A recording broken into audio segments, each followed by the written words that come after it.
આપણી સાથે અત્યારે તેજસ્વી જોડાયેલા છે. તેજસ્વી, આજે હવે ઓપ્શન રણનીતિ માટે ખાસ ક્યાં નજર કરવી? તો જેમ કે મેં જણાવ્યું, આજે ઓપનિંગ રિમાર્કમાં જે લાસ્ટ વીકનો ફ્રાઈડેનો ડોજીનો લો બ્રેક થયો છે, તો ઇન્ટ્રાડેના બેસિસ પર નહીતર કાલના વ્યૂ પ્રમાણે થોડું દબાણ રહી શકે છે નિફ્ટીમાં.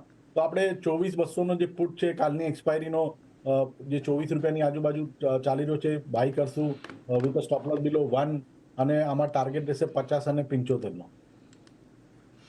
એટલે જો આવતીકાલની એક્સપાયરનો 24,200નો પુટ તમારે અહીંયાથી ખરીદીને ચાલવાની સલાહ બનતી દેખાઈ રહી છે. ₹1 સ્ટોપ લોસની સાથે 50 અને 75નો લક્ષ્યાંક. એટલે અહીંયાથી મહત્વનું એ કે આપણને ઘટાડો આવતો જોવા મળી શકે છે, એવી એક અત્યારે ધારણા છે, અને એને લઈને આજે આપણને પુટ ખરીદવાની સલાહ અહીંયાથી બનતી દેખાઈ રહી છે. એટલે એના પર એક ફોકસ રાખજો.